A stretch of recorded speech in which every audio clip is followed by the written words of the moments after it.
So hello guys, in this video we are going to learn how to add a new page on your Wix website. So first of all you have to come on the editor.wix.com and after that you will just come on this option called pages and menu. After clicking on it you will come here and see the options available like home page, welcome page, about page, and whatever the option you like then choose it. Like I am choosing the welcome page and click on the add button.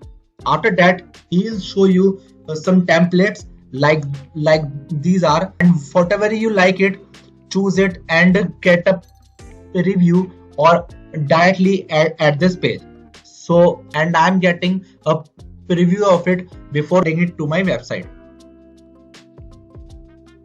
Here you can see guys, this is the preview of my page, and after clicking on this cross I'll just add this on my Wix website. And after waiting for a few seconds, here's my page like you can see here. So here's my page that I just add on my website, and you can customize it later as you like.